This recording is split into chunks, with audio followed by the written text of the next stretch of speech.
Hey guys, welcome to another episode of The Emotional Revolution. I have Josh Trent with Wellness Force here with us today. He is not only wellnessforce.com, Wellness Force Radio, he is an amazing health coach, but more than just that, he's a powerful influencer, and he also is a tech guru when it comes to combining technology with your health and wellness. Now, Josh has become an amazing friend of mine over the last few years. He is such a powerful force to be reckoned with, and I am so proud and excited to bring him to you guys today. So, hey, Josh. Hey, so excited. Thank you for that beautiful intro. Gosh. You are most welcome. So fill in the blanks. I mean, who is Josh Trent for those people who don't know your epicness? Yeah, Josh Trent at his core is a curious wellness coach who is interested in what things, what people, what experiences can allow us to live life well. I mean, that's really who I am at the core. And it stems from quite a big story, which I think you can link in other content as well. But I'm happy to go wherever you want to go today that's going to serve that mission. About how do we use our emotions? How do we use technology? How do we use wellness and the tools that are involved in that to live our life to the best possible way we can? Yeah. And I love that you have this methodology around wellness that is more than just food and fitness. Do you want to talk about that for a moment? Yeah. So diet and exercise are an old paradigm. And so I know people that are listening and that follow you know all about paradigms. It's this belief that we have that is just old information that's pre-programmed. Well, unfortunately, for the past 4 decades in health and wellness, it's been all about calories in, calories out, eat less, exercise more. And we know based on science and psychology and habit loops that could be not anything further from the truth when we look at what really motivates people, what moves people towards a life of wellness. And so what I'm interested in, what I'm most passionate about right now is how do we use external frameworks of accountability, whether it's through technology, whether it's through coaching, different programs, and what does that look like for us? You know, how can we actually use things that aren't a brace, that aren't a crutch, but that can empower us and give us better ways to track how we're showing up? Right. And I'm going to get into that in a minute because I want to hear, I love hearing some of your tech solutions to help us really kind of connect to that wellness. But before we get into that, let's talk about kind of what the emotional revolution means to you. And then also I want to dive into figuring out how the cycle of self-sabotage plays into this. So where would you like to start? Yeah, I think revolution, the word love is in there, which is really cool. I love that. Yeah. And when I think of emotional revolution, it's quieting the voices in the brain, which I believe for my life, I've probably had loud voices ever since I could remember. And so those voices I know essentially are not true. However, sometimes I find myself, even as a coach, even as an influencer, somebody that helps other people, those voices are still there for me. And so what I've learned about emotional revolution is love. It's not tension. It's not being angry and trying to fight these voices that are in my brain. That's where we find ourselves in the habit loops.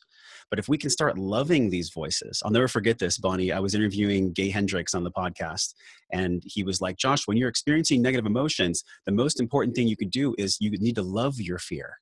And I was like, I interrupted him, like, how do we do that? How do we love our fear? And he's like, the same emotion that you have for your mom, for your loved ones, whatever it is, love your fear in the same way, because there's a lesson in there. There's a lesson in the fear. There's a lesson in the tension. And I'll never forget when he said that. And that's really been a model of what I've tried to learn from. You know, I'm going to use love in that sentence here, but I love that because I mean, people couldn't see me in that moment, but I mean, I took a deep breath, my eyes closed, I centered into my heart with that sentence. And it reminds me that, I mean, just with that same, that same gentleness that we give to other people is in that moment where we need it the most, because our fear can be so paralyzed and so big, and it's there to protect or to serve us in some way. And I love how you're saying, like, find that connection, find that reason, and bring it inwards and allow it to be like loved and comfort versus something that just blocks us. I mean, powerful stuff. Yeah. And I feel like with negative emotions, there's such a stigma around emotion, especially for men. You know, we're in this paradigm shift right now where it's okay for men to start feeling. Yes. Like it's not demasculinizing for a man to cry, for a man to show affection, for a man to love. Those are the things that get us in our body, out of our head, taking inspired action in life. And I just feel like the purpose of these emotions, these negative emotions, are really lessons. Like there's some gem in there that we're trying to dig for, but if we're too angry that the lesson is there, we can't dig. Yeah. We can't find it. Mm-hmm. Yeah. Do you find anger to be a block many times? Yeah. And then really, like, what's below anger is sadness. Yeah.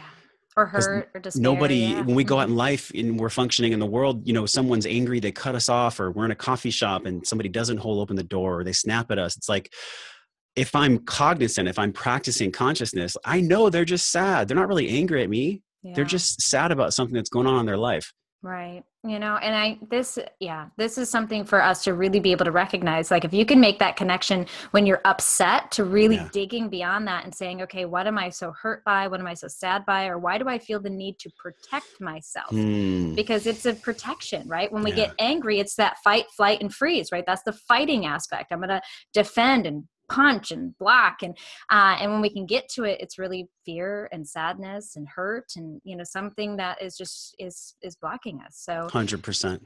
yeah. I mean, I want to go back to what you said, though, about men and emotions, right? Yeah. Like, you are bringing some masculine energy to everything in my thing is feminine, right? These are female, like the pink, like, even I'm proud of my dudes on this, right? Like, you guys got pink banners, you got pink photos, and I'm Hmm. like, you guys are I'm representing right owning the now. pink, Bonnie. I'm owning it. I love it. Well, my coach told me I needed to drop more into my feminine because Oh, I tend to be too masculine.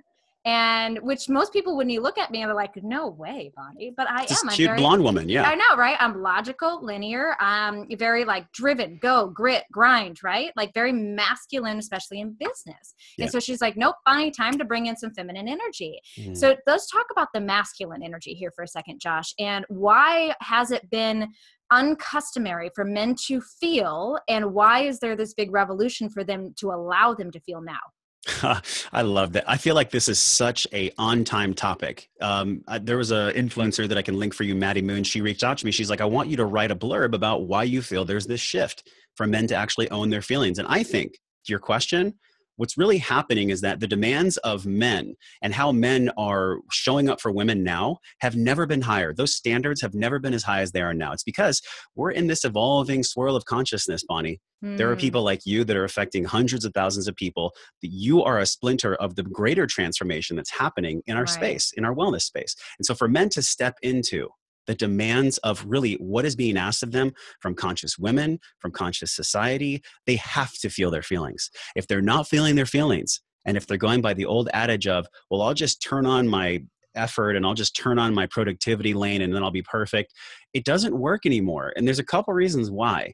People are so privy and they have such a great bullshit meter now, especially online, right? Or anywhere, that people feel what you're saying before it comes out of your mouth.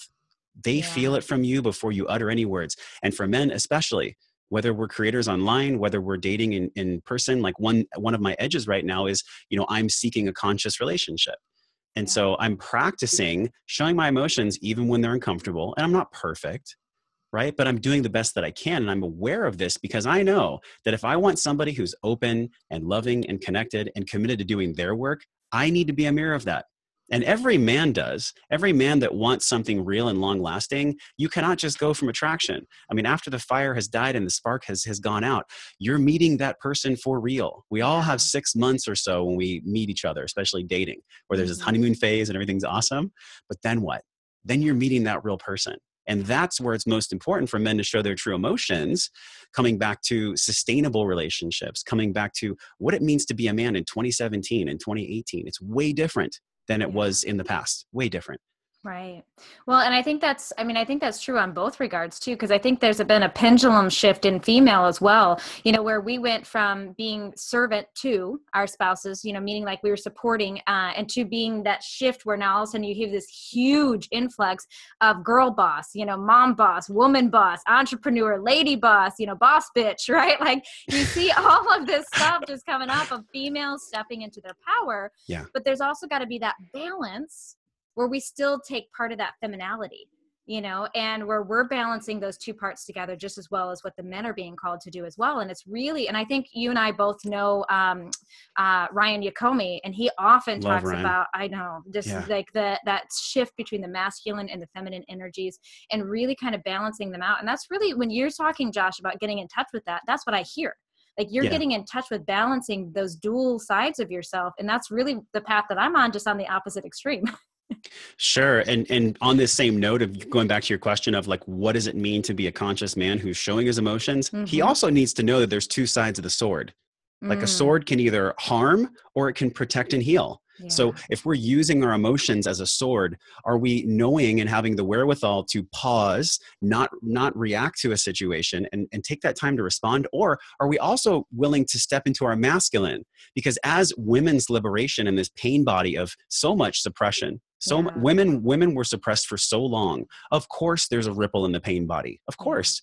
Like Hmm. the reason that so many women are in their masculine right now is because, first of all, it takes a lot of energy to create things in this world, in this current Yeah. society. But then Hmm. also there is that ripple, Bonnie. Like there was a lot that happened to women. And so I get it. We all get it. But in order for us to have real relationships, women have to be able to lead with an open heart. Because Yes. if they're in their masculine, then what's the point of us being around? Right.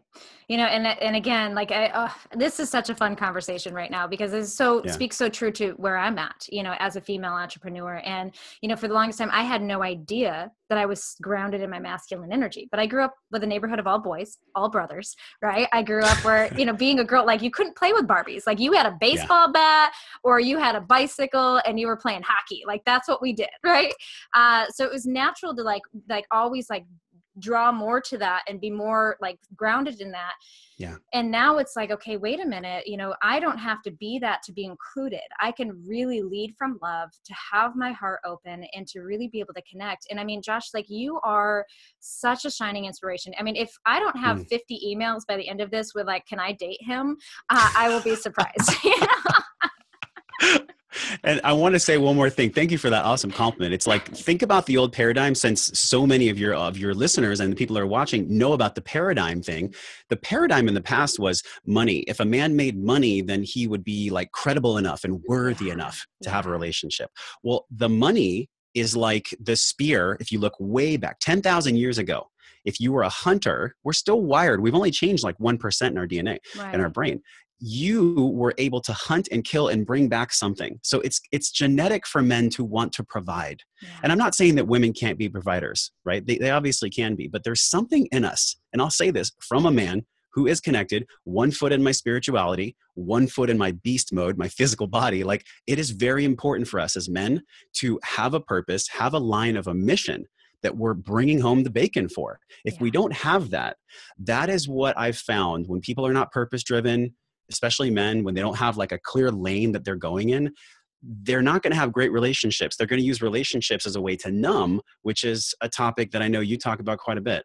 Yeah. Yeah. Well, let's talk about that for a second. So when we're not connected to our emotions, we're not aware of our emotions, like why do people numb and what are signs that you're numbed out? Yeah. This is awesome because I really feel like, and something that I actually read in your book, I want to give you credit for this. I read your book when we interviewed first on the Wellness First Mm-hmm. podcast, and I took emotional inventory. I've been taking emotional inventories for a while, but just literally taking an inventory of what's not working.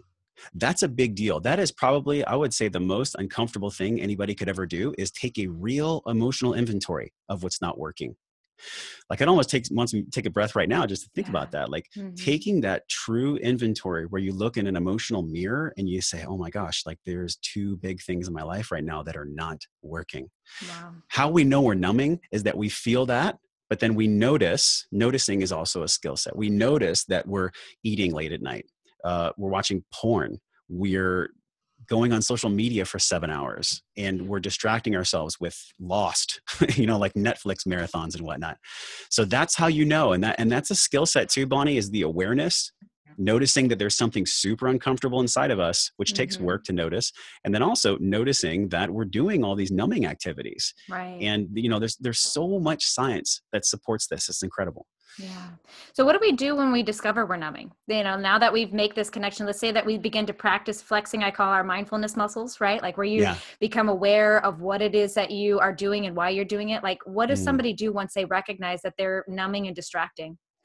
So you've done the emotional inventory. You're now at this point where I like to call them blocking factors. When I coach clients in wellness, we identify blocking factors like toxic products in the home, toxic people in their life, toxic behaviors like screen time at night. It's the same thing with our emotions. It's the Hmm. same thing with the dialogue that's going on. So we've done the inventory. We pick out one or two things. There might be more. There might be like 5 things we need to change, but that can be overwhelming. So I think picking one or two things to really dive deep into and then ask yourself, all right, I've done the inventory. I've been honest with myself. I've identified like one or two really powerful things that I get to do some work on. And now, how can I fortify that?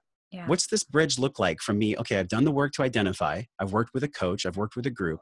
But now that I've identified it, how do I walk the bridge between knowing and doing? Like, what does that look like? Yeah. And that's where I think this comes into practice. People watching this, people that are involved in Facebook groups, people that are fortifying themselves with a community and people and things that lift them in the direction they want to go, which is like the question of how do I walk this bridge between knowing and doing? Yeah. Wow. I think you said something really powerful there. I get Yeah. to change this instead of like, I have to. Like, that's powerful words, because people don't pay attention to the impact that their words are having on their motivation or on their drive, to actually do and accomplish things. But that's a powerful, you didn't even think about that. And that right there Yeah. shows how much you flex your muscles, right? But the other thing as well is that, it's about taking action. And Josh is telling you guys here to take small action, micro action, Yeah. to begin to make these changes. I mean, don't try to tackle every aspect of your life all at once. Talk about getting burnout, overwhelmed, and in breakdown, because it's just going to be too much change all at once and your system will go into survival. And so, I know you got some tech tools, dude, to like support this. So when Yeah. someone's on this, journey and they're ready to do this, like what technology would you recommend for them to maybe enhance their awareness or mindfulness and to begin to dig a little bit deeper? Love that. And quick caveat too, the emotional intention behind any technology always trumps technology. Like there is no tool, there is no app, there is no anything you'd ever pull into your life or set up for accountability that's ever going to take the place of doing that deep inner work like people do with you, like people do with the inventory. So I just wanted to say that. Okay. Now, the technology, there's three areas. There is the mindfulness piece, there's the physicality piece, and then there's what am I doing with my time active versus my time sedentary. Those are three different categories. Let's go to the time sedentary and active. We have apps like Fitbit. There's a ton of different things out there. I really like the Fitbit. I think they were kind of like the grandfather app. They were here first. So you can set up just wearing a simple wearable. I have the Fitbit Blaze here. You can have it just gently nudge you on the wrist. If you've made a promise to yourself that you're going to step into a life of wellness, part of that means that you could take movement breaks. It's keeping a promise to yourself. That's what this is really about. Technology allows you to keep promises to yourself. Yeah. So it can nudge you on the wrist and let you know, hey, Bonnie, you haven't walked for 2 hours. You've been working hard at the desk. It's time for you to walk 250 steps. Oh my gosh, thank you so much. Thank you for helping me keep my promise. So that little reminder comes up, right? So that's one piece. We want to make sure that every hour or two, absolutely every 2 hours, we're walking about 250 steps. Let's set ourselves up to win by using these little reminder systems. Whether you're technology focused or not, just having a gentle reminder for you to do something you already told yourself you wanted to do is awesome, right? Whether you like technology or not. So that's one piece. The next one is your physical training. So we can go into a ultimate rabbit hole here. I think for the listeners and for the people watching, what's most important is to realize that you want to sweat 20 minutes a day.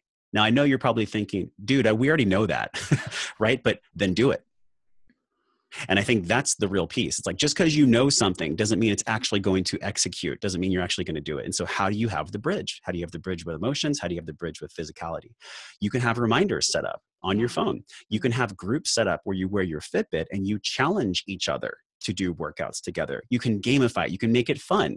So if you're a technology person or not, you can have these little pieces that remind you. And I think using a Fitbit or using a Jawbone, there's like 50 wearables out there. It doesn't matter, honestly, which one you pick. I get that question a lot, like, which wearable should I get? What piece is going to be the best for me? And the better question is, what is my goal? What am I trying to accomplish? If I'm a man and I'm, a hard gainer and I'm a really skinny man and I want to put on muscle, maybe the wearable isn't the best thing for you. But if you're a busy mom with a schedule that's jam-packed and you have notifications going off all the time, would you like something that reminds you to keep your promises to yourself? And I think that's what makes a big difference. Going to the mindfulness part, mindfulness is obviously the catalyst for everything else. Because if we're not mindful, why should we even care about moving every hour or being physical? So mindfulness, meditation, doing this, taking a deep breath when we need it, like that's more powerful than the movement itself. So I use a technology piece called the Muse. And we know based on scientific research that if we're in our alpha 2 brainwave when we meditate, that's kind of like the flow state. That's what drops Mm. us into flow. If we can be in flow, and if we can do flow for maybe even 10 minutes a day, just 10 minutes of focused breathing, focused meditation, how could that transform and radically shift the rest of our lives? And so I found by wearing this headband, I'm a very like A-type person. I like to track things. I enjoy seeing feedback on how I'm doing. And so I have an app on my phone. I wear this on the temporal lobe, and it tracks me and it tells me, hey, when you did your last meditation, or for the past week when you've been meditating, were you actually in flow state or not? Were you too active with your brain? How many times did you recover? Did you watch the thought come by, or did you cling on to it as it came by? And I Mm. think that's the powerful thing with the mindfulness piece. And of course, one of the devices that I love, we just had a giveaway that I gave away to a Wellness Force radio listener, was Spire. And Spire is breath tracking. So it's a little piece you wear on your waist. And I think everybody could breathe more. I mean, I don't know Yeah. anybody watching or listening that doesn't get to breathe more. And it allows you to set a reminder in your phone. Can you imagine being at work? You have a big presentation and you find yourself like doing upper chest breathing and you're freaking out. Imagine if you just got this little soft notification that said, hey, Nancy, breathe. And you were able to just take a breath. That's powerful. That's where technology can actually heal us. Because for so long, Bonnie, like technology has made us sedentary. Technology has disconnected people. We see this right now with social media, all these fake friends, Yeah. all these Yeah. people that we have that we're not connected to. So like the sword, technology can help us and it can heal us. Or if we're not mindful, then yeah, it can harm us. But those are those three categories: the mindfulness, the physicality, how we're doing with our workouts, and then just how much we're moving throughout the day. I think those are the ways that we can really tap into this mirror for how we're showing up. I'm really excited about this non-invasive glucose monitoring. Can you imagine if you wore a device for a month or two, and when you ate food, your phone would tell you how it affected your metabolism? Wow. That's what's coming next.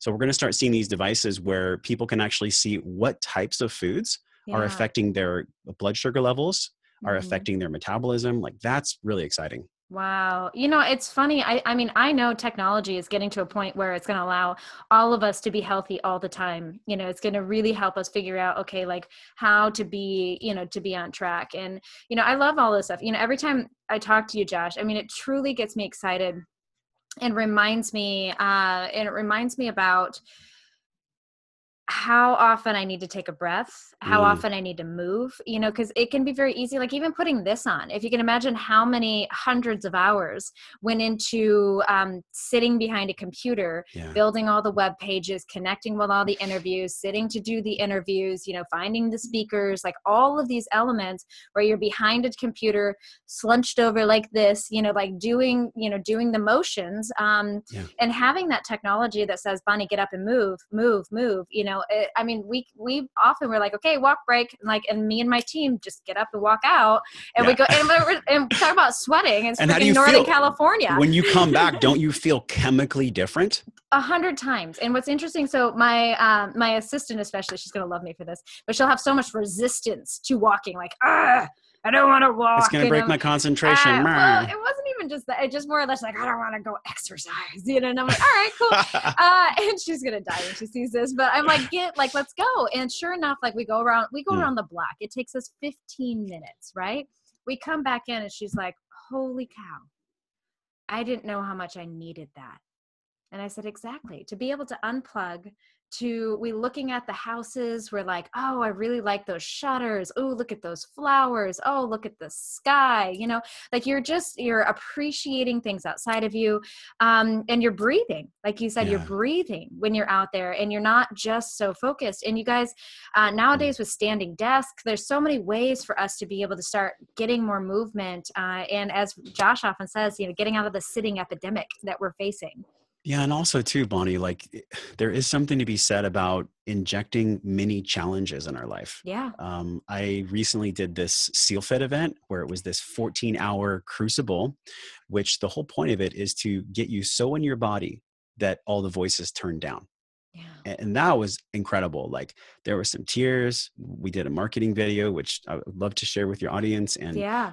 before I did it, I've never talked about this on the air, but because of what I've come through in my life and just a really great reminder for me is to breathe. I actually got it tattooed on my arm here, and Ah, it's look at Yeah, that? because that's a big reminder for me is to breathe. And it's, Is that English? Was that English or no? this is Italian. Okay, that's what I thought. I'm like, I can't Yeah. read it. Yeah, it's se posso respirare, posso scegliere, and what it means is if I can breathe, I can choose. Wow.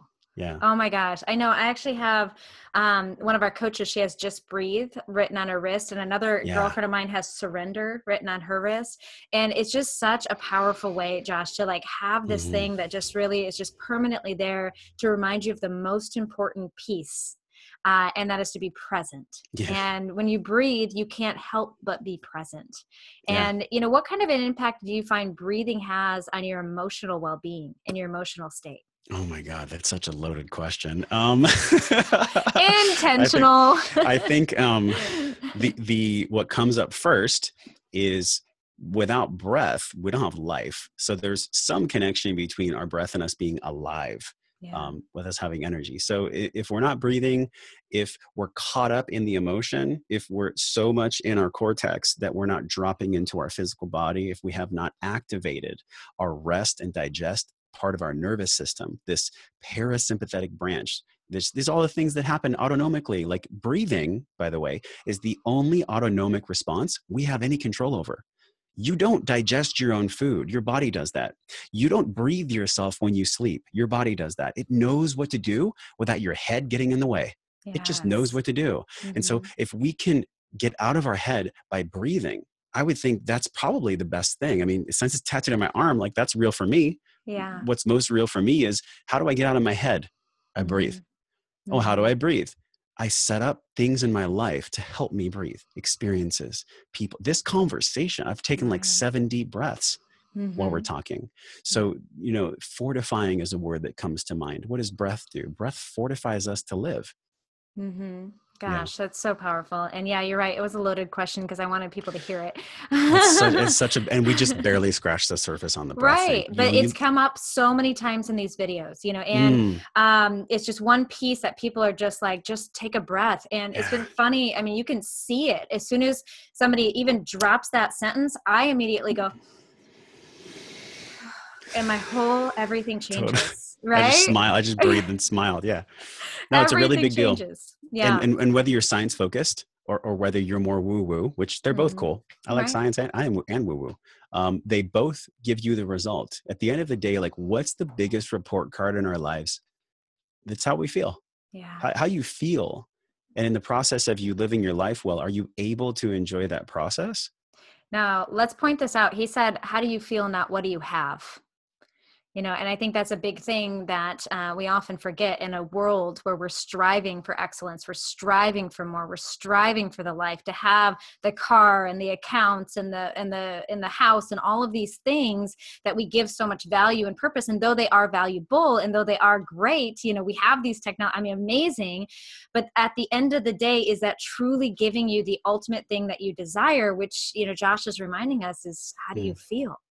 Did yeah, it feel good to acquire that the whole yeah. way through, or just once you had it? Yeah. Yeah, and a big guidepost that I'd love to do, a big plus sign on what you just said. Another guidepost for me came from a teacher that I had the lovely experience of being taught by about 3 years ago. His name's Michael Strasner, and he came on the podcast and he said, feelings are essential, but they can't dictate our actions. So just because we have these negative feelings that come up, they don't have to direct us. We don't have to allow them to direct us. And that is honestly my learning curve. It's Mm, it's still a learning curve. Any coach, any guru, any leader, anyone that's helping others that pretends like they don't have the same work they're doing themselves right. is not trustable. Yeah. So that's a big one. That's a big plus sign on top of what you just said. Right. Wow. So I want to kind of loop back to something you said, and then I want to actually dabble on emotional intelligence for a second too, because I know you just are an expert around this, and you know it's my favorite topic. Yeah, But yeah. you mentioned something both about keeping promises and accountability, and I want to really be able to emphasize what that means in emotional accountability, or you know, keeping emotional promises to ourselves. And I would love for to hear your ideas around that. Yeah. So, okay, what is a promise? I don't know the Webster's definition, but like a promise is something, it's an expectation that we've vocalized. It's something that we've claimed, we've put out into consciousness. And so if we're saying to ourselves or our community, like, I promise myself that I will do this thing, well, Mm, why? Why are you promising yourself that? It's because it's attached to your worth. So if you're making a promise and you are worth your promise, what disconnects you from keeping your promise? It's just a lack of self-worth in that moment. It's like, how worthy do you feel in that moment? So what do we do when we're not feeling worthy? We get around people that remind us we are. We get in environments and we go to coaches and we fortify that group to remind us how great we're doing. And when we make a mistake or when we don't show up to our promise, there's two ways we can go. And you talked a lot about this in your book. It's going into a shame spiral, or it's giving yourself grace and moving forward. Yeah. That's the emotional intelligence. So you ask, how do we keep accountable? How do we keep emotionally intelligent in this decision point? It's like this flashpoint where we keep the promise or not. And if we don't, do we shame spiral or do we go into grace and breath and then move forward?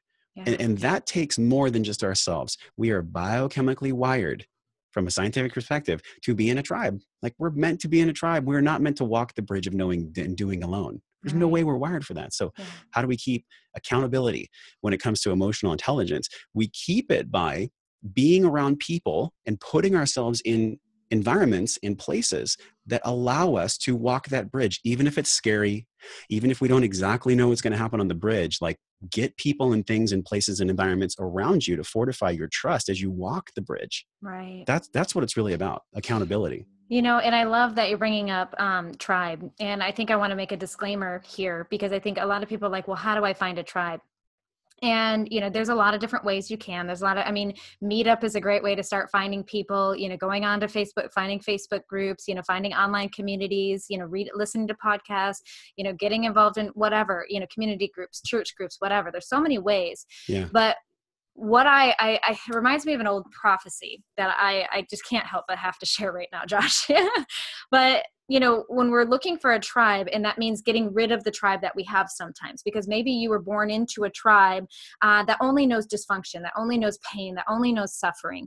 And a lot of times we feel obligated to that tribe because of the heritage, because of the lineage, I can't say the word, but lineage.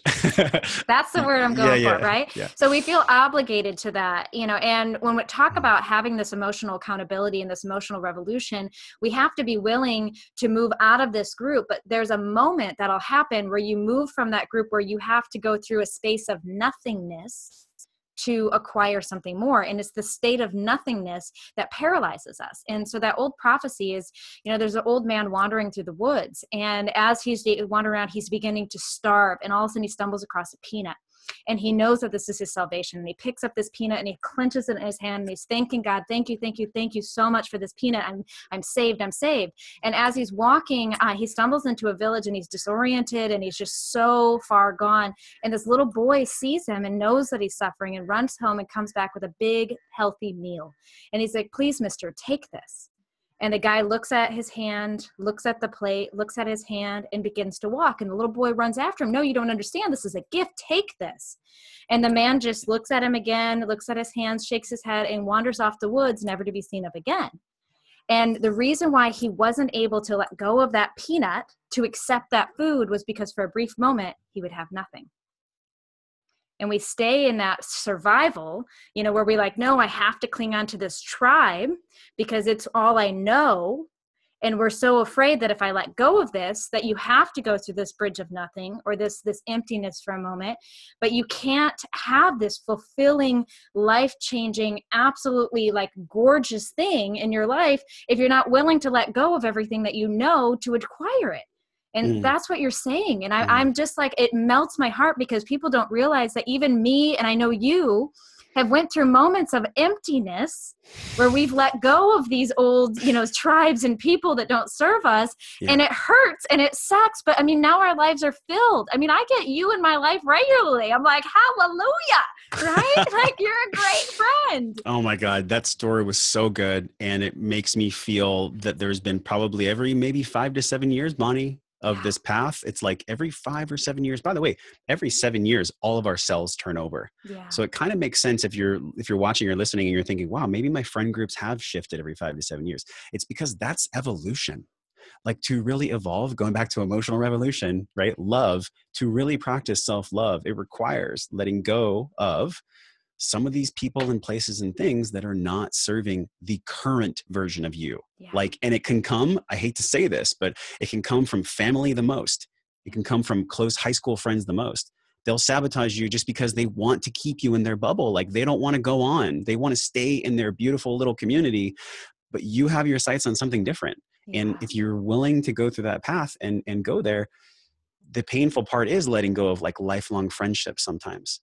People that sabotage you knowingly or unknowingly. They don't know they're doing it a lot of times, but it happens with diet, it happens with emotions, it happens with everything. So such a rad story. I love that story. And it's not, and I like that you mentioned too, you know, it's not from this place of like, we're shaming them or we're making them wrong because they haven't evolved. You know, it's again, going back to love and grace, right? Like having that love and grace and still, you know, saying that like, I understand, you know, however, this is what I need right now. And one of my favorite things to say is what's right for you isn't always what's right for everyone around you, and still be willing to do it anyways.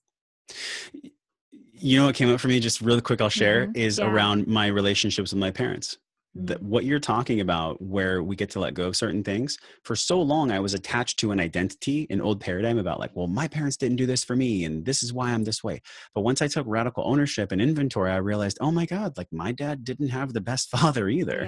My mom had her disease that she was dealing with. So that became an empowering, light, and free way of being that was so much more beneficial to creating a life of wellness. And now at this point, I'm 37. Like, I talk to my mom, we'll go see her for Mother's Day here in a few days. And, you know, I have this relationship with my father. I just had a birthday and we hung out at my dad's house for the first time in my life recently.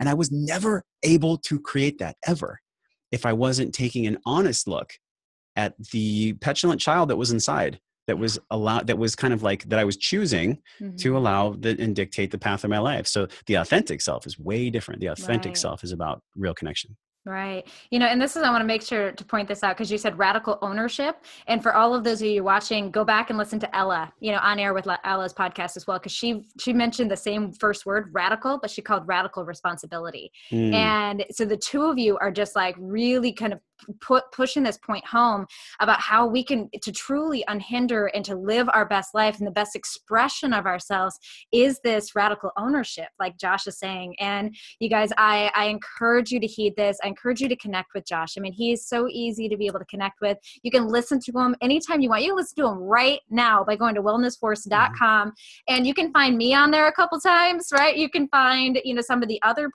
people, Immovable Heart. You know, we have David on there as well. I mean, you can find a lot of these amazing people and get longer interviews, you know, through Josh as well. But Josh, if somebody wants to connect with you socially, like where's your jam? Are you Facebook, Instagram? Where are you at? All those things. And if you just type in Wellness Force on Google, I'll come up. If I said something in this, by the way, thank you so much for having me. This has been so much fun. If I said something that irked you or that made you more curious, reach out to me. There are ways that I can help you create these external frameworks of accountability in regards to technology or coaching. If you have a wellness goal specifically that you're working on, odds are if you're working on emotional intelligence, you're probably also working on your wellness. They go hand in hand. So if you're open to technology, reach out to me. It's josh@wellnessforce.com. Yeah. And so Josh, I know you have an amazing gift for everybody who's listening. Like what is your treat for them? And so tell me what it is and who absolutely needs this. So it's 2 weeks for your entire audience. If they want to use the Wellness Force app, I have a Wellness Force app, and we'll look at how you eat, move, and sleep on your app. And you can just wear a wearable. I'll read any wearable you have. I'll be able to coach you on the back end, and my assistant can help you. We just want to see how you're showing up for 2 weeks. So if you want to do this physical accountability and this physical inventory of how you're showing up, while you work with Bonnie and while you work with someone else for your emotions, there's a nice interplay between the two. So you can get that. And who is it for? It's for anyone that wants to live their life well, which is, I hope, everyone, right? If they're here, if they're here, that question rings true for them. So it's for everyone watching. Right. And you know, the beautiful part about this, you guys, is that Josh is saying you get to monitor, you get a snapshot that's like where you don't actually have to do a lot to create. Like, I mean, they're going to be able to kind of set it up and teach you how to do this monitoring and using this technology to help you do that. So you can get the snapshot to figure out, okay, what's working well and what's not working well. And so we can start making mini tweaks, you know, micro actions is what I always say to make big moves. And that requires that snapshot snapshot and understanding. So Josh is a very generous gift to help us kind of get that framework, the understanding. And like you said, he's in the background able to coach you guys like through this process, and his team's there to help you do that. And that's what's the beautiful part about it. Thank you so much. Yeah. And it's honestly for anyone that just wants to have something that they have in the background, for a mirror. Do you want more of a mirror of accountability? Great. Yeah. So you guys, we make it easy for you to connect with Josh. All of his links are available below. We've connected a Wellness Force. You can have instant access to that right now if you want to go towards the end of this page. Or if you want to just sign up for it and Josh will deliver it to you in 48 hours, just fill out the form below this. It takes 2 seconds. And within 48 hours, Josh is going to deliver that access information directly to you. So whichever way you want to do it, you could go down and click over to his site and fill out the information, or just fill out the form. And it just takes a little bit extra longer. But either way, he's here to support you. So I hope you snag that. And Josh, thank you for your brilliance, your heart, your authenticity. I mean, you just showed up so powerful today, and I am just so grateful for you. Likewise, Bonnie. Thanks for the opportunity. And thank you for everything that you've taught me. You've been a great inspiration to me. So it was a pleasure to come on and talk to your crew. Wonderful. Thank you so much, Josh. Thanks.